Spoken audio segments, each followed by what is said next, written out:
It's time for our monthly update from area law enforcement. So pleased to welcome these gentlemen to KELK today. We have our City Police Chief, Kyle Ward, and we welcome Elko County Sheriff Aitor Narvaiza. Both of you gentlemen, thanks for being here today. Thanks for having us. Thank you, Lori. Appreciate you having us here. Oh, absolutely. We always have a lot to catch up on, so I feel like You can talk about it all day long. I know, Yes. it's true. You can do a whole 8-hour section. Oh, I'm sure the listeners would just love that. But we'll just do it in little segments at a time. So we'll get caught up. I guess first of all, I did want to check in with you because I think listeners do care a great deal.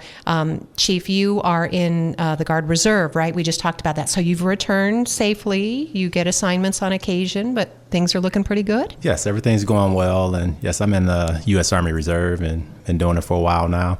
Everybody's safe and doing our training and deployments and stuff like that. Well, we appreciate your service. Thank you. And I think that's a really important aspect of the service that you provide as police chief, too, in that you have this current perspective. Yes, and it helps, too. We do have a lot of veterans. We just attended the new VA clinic ribbon cutting that was earlier this morning at 10. And definitely saluting our veterans from Vietnam all the way through our current campaign right now. And it's definitely a good event to honor them and provide support for them. That was really nice, Chief. And we know Sheriff Narvaiza, from a recent First Tuesday, I was surprised, and pleasantly so, but to learn we have a great number of veterans who are in service now as law enforcement professionals. Oh, we have a whole bunch in our department, which is great. We let our deputies wear their patch, and it has their branch has the branch that they served, and they're very proud of them, which they should be. We even have 2 in the Coast Guard, right? All right. And we had a lot of Army, Marines, Air Force, but we let our guys wear the patches, the Elko County Sheriff patch with their logo on it, their branch, and they're very proud of them. And that is something I recently learned about, and it did fill me with pride, and thank you for having that opportunity for them. No, they came to me and Justin a few years back, and first it was a Veterans Day type deal, and I told Justin, I was like, this is going to get bigger than both of us. And a couple of weeks later, we had a memo from everybody, and so they said they wanted to do it. So that's part of the morale, right, of a department chief. Yes. and sheriff, listening to your troops and what would make them happy, what would make them feel supported.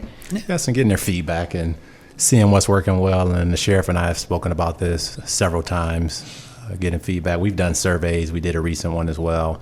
And I think it does help. We're getting updates. There's still more comments coming in from the surveys from not only the current department members on our team, but their families as well. And we also opened it up to other people in the public so we can look at what's working. And then if there's ideas to improve, we definitely want to have that feedback. Oh, good. Is that something you can bring to the public at some point, or is it an internal document? No, it's actually something there we'll bring out. We're still getting more comments in and ideas and even questions and concerns. So we're tallying that all up. We did have a survey that went out. We'll provide it and we'll get that feedback. And I think the follow-up is most important, so they will get the follow-up. All right. Thanks, Chief Kyle Ward, our city police chief, on the job for not quite a year. Not yet. It's getting close. 9 months. Yeah, you're getting close. Oh, just like having the baby. The baby's almost here. Yeah. So talking with, of course, Sheriff Aitor Narvaiza, something that you have been involved in long before you were sheriff, and that is Special Olympics. You have a special event coming up. We got the Polar Plunge coming up, so it's a great event. We support our local athletes, and we raise money for them, and they use it for whatever they need, and it's a great event. This is going to be at the city park, I believe, April 8th? 18th? 18th, April 18th at 11 o'clock, and so we're there. Even Armida this year got the bigger slide with the deeper, so it holds more water and more ice. And more ice, yes. Yeah, so... but obviously she never jumps in it, so but yeah, but she makes it ready for us, Yeah, so. she's a great assistant. Yes. Yeah, so the money we raise just goes towards our athletes, and it's a great event for everybody. So you can put together teams, you can pledge, you can come as an individual, and you can even just come and watch, but also support the effort, because as you said, proceeds will benefit the athletes as they take their games on the road. Yeah, we just last week they traveled. They had their basketball, and And again, they're coming up to the track and field, and they're, I say athletes are, you look at them as kids, but they're really adults. Some of those guys are 40, 50 years old, but I always, for whatever reason, I always say, well, they're kids, but they're not. They're adults, and they have a great time. They got bowling coming up in Winnemucca, and it's amazing. Some of those guys, they'll throw 200 game bowling. They're amazing. Wow. Having a great time, and of course it's a wonderful way to represent the best of our community when you support Special Olympics. Thank you, Sheriff. We'll remind folks of that again. The Polar Plunge, Saturday, April 18th, completely family friendly. It's hilarious because we have had a former police chief, I think it was Ben Reed, he went fully in uniform. Didn't you go in uniform? Ty and I went. Oh, you and Ty, yeah. they were in uniforms, and we thought, what? Aren't you supposed to not get those things wet? They wash easy. It's just like anything else. There's a little bit of soap and water, you're good to go. A lot of polyester didn't shrink anyway. So we'll keep that in mind, and we'll keep reminding folks. So we'll also talk about, there are a variety of things, but we'll get into some of the issues. We know during City Council Tuesday, there was a presentation by Lieutenant Shane Daz about a take-home vehicle policy that's being considered by the council, looking at you've requested 14 vehicles, is that right? Yes, so that would be enough to have at least a vehicle for each of our team members there. So they'll have a vehicle, and we'll have to take it to council to vote. This was a non-voting presentation agenda item, and we'll bring it there hopefully next month or by May will be the latest. And how did you feel that it was received? I think it was received well. We had some great questions from council, and just as far as jurisdiction, how far out we would have those where you could drive it if you live within the area. All of our team members are within 20 to 25 miles or closer. So that radius would be around 25 miles, no more than 30. So that would cover Lamoille to Carlin, so they could respond. And this is really for those units that are on their work week. We do 5 days on, and then on their short week, 2 days on, 2 days off. So this would help if we have any critical incidents that we need to respond to. They would have their vehicles, and they could log on from the house and respond there. I've been in those situations where you log on prior to having a take home, and you have to drive past an incident to go to the substation when you could have been there, and seconds do matter depending on the call. I think one of the issues, because there were a lot of pros that were discussed, obviously it's been researched, one of the issues was about insurance cost, and is that something you're still looking into? Yes, so I heard that question come up as well. It doesn't change the insurance from what we have there at all. And we had this conversation when I first got here, which is so long ago, 9 months. But when I got here, the sheriff and I spoke about, and the undersheriff, we were talking about that as far as making it more effective. We're all looking to hire the best people and offer them resources there and retention. It's one thing with recruitment, but we're trying to retain and have those options there. State police, they're trying to recruit as well. We all work together out here, and we help each other on calls and other incidents. So we want to make sure we're competitive as well. And those take-home vehicles, one, we can make sure that each person has their own vehicle, and we can hold them accountable for maintenance and taking care of their vehicle. I think they'll have more pride in their vehicle. In fact, we heard from Sergeant Cruz Marin from the Nevada Highway Patrol yesterday about this hiring event that they're hosting, and he said of the three different issues, that's one of them, a top priority for applicants. Do they get a take-home vehicle? Yes, and it does help. And this is not a personal vehicle where they're driving around on their time off. This is a vehicle that they're going to use only for official business. When they're driving to and from, this is what it's for. It's the reaction time for an event, and also just having their own vehicle with their equipment. It's hard to structure your equipment and place it within your vehicle the way you need it if you're sharing the vehicle with one or two other people. Sometimes it's more, and that does create issues. Plus us tracking who has the vehicle. If there's any damage, it's easy to do inspections, which we have our supervisors do with their team members. And if you have one or actually two or more people in the vehicle, then you're going to have a difficult time trying to determine who's at fault. But I think there's more pride. I've been around with the teams in prior years with take-home vehicles. They all had them, and we have very minimal issues there because we did regular inspections every week, and people took pride in having their own vehicle in their own space. Sheriff, you have take-home vehicles. Yeah, our guys, we've had them since I've been in the department 30 plus years. We've had them all the time, and You know, like the chief said, we're pretty fortunate. We've always had them, but like some of the Elko PD guys that live out in Spring Creek, if they had like a SWAT call out, they would have to drive all the way back into Elko, drive a cop car, and then drive back out to the scene. Where if you're in your patrol car, you can just get on scene. You can save 20, 30 minutes, you know, just because all your equipment's in there. And it's all about accountability, like the chief said. I mean, we have guys that are, some of their patrol cars usually look like you just bought yesterday. They're spotless. Then you got the other ones that are like, hey, you need to clean this up. It's a mess. And it's all about accountability. And it's a great job because you could, like you said, it's just the drive time back and forth. And of course, as we mentioned, Highway Patrol already has this in place, and it's been seen to be a significant recruiting tool. So it's something that applicants look for. So that request will be considered, come back for an action item. We'll see how the council comes in on that one. Oh, and I could say, too, that for neighborhoods, for people who are fortunate to have an officer in their neighborhood, it does provide a sense of security, and I like having... Yeah, when you have a cop car or sheriff car and across the street from you, it makes you feel a little bit more safer because that guy's... You can have a crime, that guy's like, oh, man, cops live here, right? It's probably not a good place to hit this house. So there's a little bit deterrent, and it's good for the public to see cop cars out in the neighborhoods. Yeah, if you have People 14, love it. if you have 14 cars in the city of Elko in various driveways, you know, that could also be an effective deterrent. Just, Yes. I guess We that's have anecdotal. 18 right now. Yeah. If 14 would, give us that option for everyone to have their own vehicle plus a few spares as well if they have to go in for Yeah, maintenance you know, or any other the issue. big thing about the take-home is the call-outs. You get a call-out at 1 o'clock in the morning, you can just drive right to the scene instead of having to come into town and grab your stuff, then go back out. Like the chief said, the guy, you know, they share a car, so you got to put all your stuff in your car. Then at the end of the shift, you got to put everything back in your locker, and the next day you got to put everything back in, and it's constantly in and out, and it's just a pain where you can just have it all situated and you know where it's at. So obviously advocates for take-home vehicles. And again, that'll come back before the city council, maybe in a next meeting or an upcoming meeting next month or sometime. It's either April or May. Perfect.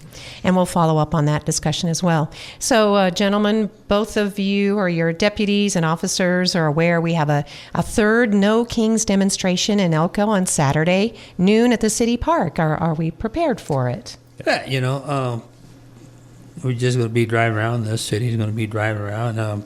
Every protest we've always had, people being really polite. They've been up on the curb, on the sidewalks, and The demonstrators. Yeah, have. the demonstrators, they have their signs, and they've been really professional, and that's what we like. You know, you have the right to protest, just do it professionally and stay off the roads and stuff. All right. We'll be on that sidewalk near the chamber, the museum, just adjacent to or within the city park area. Any special requests or instructions from the city police chief, Kyle? Just communicate with us. I think we mentioned that before because there's been several peaceful protests out here, and we want to continue it that way.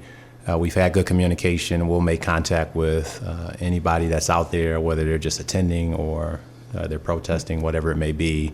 But we will have safety protocols in place from the police department and the sheriff's office to ensure that everyone's safe out there and feel safe. All right. That's our city police chief, Kyle Ward, alongside Elko County Sheriff Aitor Narvaiza. That No Kings Demonstration 3, again, is Saturday, March 28th, noon in the city park.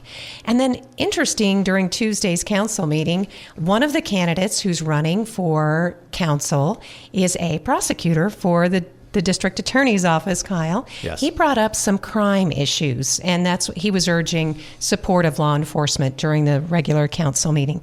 So he mentioned something about racketeering. We have racketeering in Elko, and can you explain what racketeering is and how it impacts people? Yes, and he was specifically looking at, especially with crimes that we're having there financially there, organized crime. So you're going to see more racketeering there involving funding, and that can be narcotics, that can be gambling.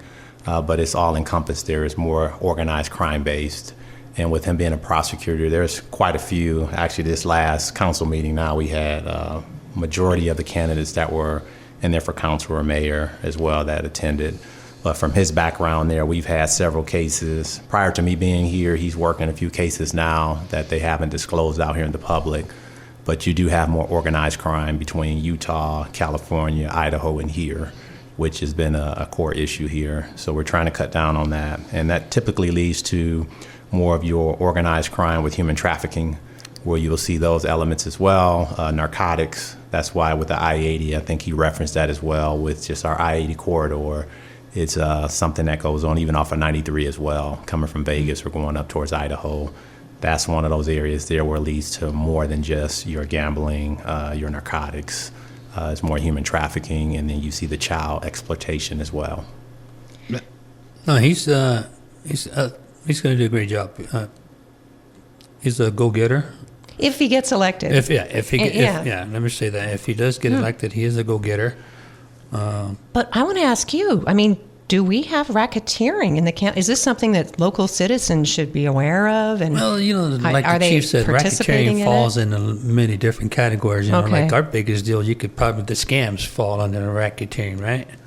And we get a lot of those. And so the basis for racketeering could fall into child pornography, the sexual crimes. And so the racketeering, we get it, just like the PD does, but it's just a different category that we're not used to hearing, I think. You're hearing, when you start hearing racketeering, you're hearing, the mob. And it's true. Mobster stuff, right? Cartel stuff, big cartel stuff. You're looking at those kind of really high federal crimes. And people start racketeering, they're thinking millions and millions and millions of dollars, which it could be a lot less than 10,000. But we could have organized groups of local folks participating in crime? Or? Yeah, you could. Yeah, and there is. It's just our job to weed them out. So. Okay, and then it's my job to let people know when they get arrested, I suppose, or they're being, not so much investigated, because we have to protect those investigations. Right, and I call it a link chart. So we did undercover criminal investigations, and that's probably what he's referring to. Don't want to speak for him, but you create a link chart. We get somebody in custody, and you have confidential informants sometimes, and then that may lead to other people in a link chart, and they're linked to a bigger group. But that can vary from any type of criminal activity. All right. Well, something we do know about, and it's not that we're going to leave racketeering behind, because I think that deserves some more, obviously, education and awareness for our community. But we do know that the luring and child porn arrests are continuing, right, Chief? And yes. The Sheriff, if you want to talk about those. We have seen. We're doing more operations, and we're going to continue doing them as well. But it hasn't slowed down, unfortunately. We're hoping that message gets out to the public, especially if they know of anything for our departments we can follow up on. And the CAC with the Sheriff's Office and our department and other partner agencies with the FBI, we're going to continue doing these operations. We had an operation earlier as well where we had an individual taken into custody. A Winnemucca man, I believe. Yes, for child pornography, and these things are not slowing down. People will drive for hours. They'll get on planes. They're trying to meet up with people? Is that what they're trying to meet up with underage children? And it hasn't stopped. It hasn't slowed down. So we're going to continue these operations and get the message out. But we want the public to be aware of it, because there's typically people that are aware of these things going on, or they have a bad feeling about it. We want you to come forward, and you have to disclose those things that will help before another child is victimized. The personnel of the CAC, they've done a great job. They've been luring these guys out. They've been catching up. We probably got, 10 in custody? At least, I think, since October. At least. Right. Yeah, we got maybe 10, 12 in custody for them, and it's kudos for those guys. They work hard, and you got to lure these guys out, lock them up, and these aren't victimless crimes. No. These aren't people just because the porn is produced. They use victims. It's not AI. And then they seek real people. Yeah. Yes, they'll drive 300-400 miles to meet a 13-year-old boy or a 13-year-old girl or whatever. It's just a sexual. They're prey. It's a prey, and they should be arrested, charged criminally, and they should be locked up forever. So this is happening, as both the sheriff and the police chief have just talked about. We've been reporting on this since October of last year. We have a new tool in the toolkit, and thanks to Detective Cassie Baranka and her work with Trigger, that is a very specialized trained canine that sniffs out electronics. And I didn't understand it at first, and now I completely understand it. Yes, and it does help. So even on this last search warrant service as well. Trigger was there and identified other items that were related to the case. And this is something we're going to continue to do because that's a county-wide effort with us, and it goes beyond even our jurisdictions here within the county, which is unfortunate, especially when you have technology. It's easier for people to reach out and exploit, and that'll be something for First Tuesday with sextortion as well. They'll educate. I don't want to give it away, but that'll be a great discussion on what to look for, not only from the internet perspective, but within the schools as well. Okay. Yeah. Detective Baranka and Trigger, they've been hitting it really hard lately, and kudos to them both. And it's about creating this awareness. So if you go to the Tuesday, April 1st event, that is the first Tuesday in April, it's going to be at the Great Basin Child Advocacy Center. They're going to combine it with the Pinwheels for Prevention event, which is generating awareness of child abuse. This is among the most heinous crimes that can be committed against children and our community, and that is certainly preying on children sexually. We I think as a community we've come to understand why we need the Great Basin Child Advocacy Center, but Chief, this really takes it to another level. It does, and all of the detectives over there and other investigators, the support staff, because they help keep everything going and getting these leads and following up. So all of our agencies here with our entire staff, each person plays a role in this, and they're helping with the success of getting these individuals off the street, and hopefully those words were spread to other people to look out for these signs and symptoms so we can help potential victims and prevent any other victims. Yeah, they're amazing up there. They do a very good job. They put in a lot of hours, and kudos to them. I mean, to do what they do is awesome. So this event, the April 1st Tuesday, will feature a discussion on sextortion, which again is someone manipulating someone either online or it could be in person. There could be many ways this is accomplished. They manipulate them to send provocative photos, and then they turn it on the victim. So they make it that it's the victim's fault. So they just feel trapped. Yes, and we've seen that with teenagers all the way through adults as well. So within the schools, it can be in the middle schools, high schools, colleges, or outside of those areas as well, to exploit anybody there. That's what the sextortion is about. And we want to make sure that message is out there, and knowing that you have resources, you can contact our departments for resources there. And we do have domestic violence victims advocates and support staff as well with Amber and everyone else within the team there at Great Basin CAC. Yeah. They've done, that's probably the best thing that happened in this community a long time is the building of that CAC center. They've worked hundreds of cases from child sex crimes to just regular crimes, all sex crimes or domestic violence crimes. And it's probably the best thing they've done in a long, long time is built that money, and it's all done by private funding and stuff. So it's just a phenomenal place to be. And of course, the Child Advocacy Center, we'll be talking more about that, just reminding people of that April 1st Tuesday event. It would be nice to have a great community turnout, not only for the advocacy and the support, but to let the victims know that they are victims and that we support them. There is no blame for those victims coming forward. That's you said it when you spoke about the blame. Most people that are sexually abused, they always blame themselves. So I could have done this, I should have done that, and it's not that. You were sexually abused. That's the bottom line. And most people don't report it because they believe that they're at fault. Right, they're going to be humiliated, blamed. They're right. embarrassed about what could happen, or should I have been with that person or not? So it's a very it's a heavy burden to carry, and most people don't report it because they don't want to be humiliated, or they could be a family member. They don't want to be that person that gets a family member in trouble. So there's so many things that they blame themselves for, and they shouldn't. They're victims. That's right. And the only way to stop the cycle is to report it and to get that intervention so that they don't perpetuate and make other people victims. Correct. Yeah. Sheriff Aitor Narvaiza, alongside our police chief, Kyle Ward, as we're going over some law enforcement issues, and we only have the half an hour that we have, but we want to make sure we're getting to a lot of these major issues. I did want to ask you about a couple of current events. Sheriff, you said there was a recent shooting on Bullion Road. You're investigating.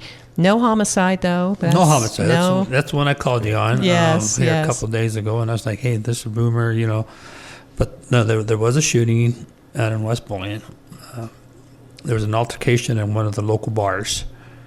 We're trying to obtain that video right now, and supposedly this fight occurred at the bar, and then it carried out into the county. The subject was shot in the hand. It was more of a drive-by. And he crashed his car, and there was a lot of facial damage. The actual call came out of him being shot in the face, but I think the injuries came from the airbag deployment, him hitting the steering wheel with his face. But he was shot, and he's not cooperating. So we still have to, he doesn't want to be a victim, so we still have to close it all up and go from there. All right. That was the source of the rumor, but we're happy to provide the rest of the story. Right, As Paul that's would why I say. called you. It's like, Thank hey, you. Lori, you know what? If you hear this, Yes. it did happen out in Spring Creek, right? We So- appreciate that very much. There's also another sad story. There's an infant clinging to life in our community as a result of suspected child abuse. Yeah, it was happened out in Spring Creek. 1 month old baby girl. Baby was upset, crying, and father lost his mind, and so here you are. Baby was transported, flown out to Salt Lake City with massive injuries, broken ribs, and massive head trauma, and not sure the baby's alive as of today, but there's going to be a time where mom will have to make a decision because there's no brain function. So if it goes that way, we'll end up with a homicide. Sheriff, that's so hard to hear. Yeah, I'm 1 so month, sorry. 30-day baby. It's like, Right. But the chief and I we're just the chief and the sheriff. Our ground people are the ones that have to deal with it every day. Our detectives, our patrolmen, our female patrolmen, the jail staff, and the troopers, they deal with all that every day. So it's hard for them, but they manage to get through it, and they do an outstanding job. And when that kind of stuff happens, somebody better be held accountable, and he should be locked up. And I can tell you what people been saying, but he has the right to justice too. But Thank you, Sheriff. That's very tough. Yeah. Thank you for acknowledging your office. Yeah, we're all a little bit torn up by this, obviously. So, to want to make sure that I give last words to both of you on today's program. Again, that's a hard one to end on. And I know you do have a body that was recovered in Rendon, and you are waiting for a possible identification, or at least some DNA. We had to go through the anthropology stuff because all we had was bones. We don't know if it's male or female. That's all been redone right now. Okay. And so now they got that cleaned up, and we did get an email Monday morning, and they're going to send it up to the CODIS for the DNA, and hopefully we get a match. We don't know if it's a contemporary. Yeah, we don't know if it's recent or been there for years, but It's definitely suspicious. right. People don't most bury definitely. Yeah, themselves. it's buried in the ground. Yeah. Buried in the ground, and we'll go from there. All right. And see if hopefully it's in the system, and see what we get. Sheriff, thank you for the update from Yeah, the you're Elko welcome. County Sheriff's Department. Again, Polar Plunge, that's something happy to end on Saturday, April 18th, 11 a.m. at the Elko City Park. We'll keep reminding folks as that date draws near. April's going to get busy with events and activities, but it looks as though everything's kind of spaced out, so you shouldn't have any competition for that one, so that'll be fun.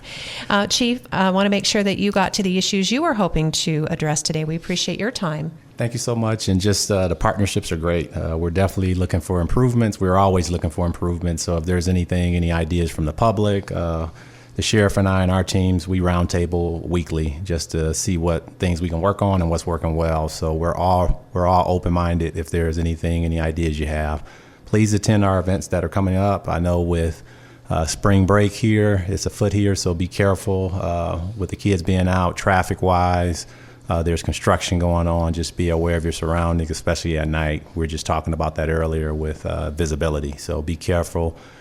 Just be patient too. I think we can all get to and from safely if we're all patient and just have a positive outlook. But thank you so much, Lori. Yeah, be positive. Like the chief said, I know it's been it's a long school break. They're probably due for one, but stay calm, relax, have fun, but don't overdo it. Don't get yourself in trouble, and just have a good time. And look forward to graduation. Yeah, yeah, correct. if you're so fortunate to do that. Thank you both, gentlemen, for being on the program, as Thanks for always. having us. Thank you, Lori. Our Appreciate city, you. yes. Well, we appreciate you very much, your time and the leadership and the vision that you give your departments. Thank you. Thank you, listeners, for joining us. Elko Live today here on KELK, featuring our local law enforcement, Sheriff Aitor Narvaiza and Police Chief Kyle Ward.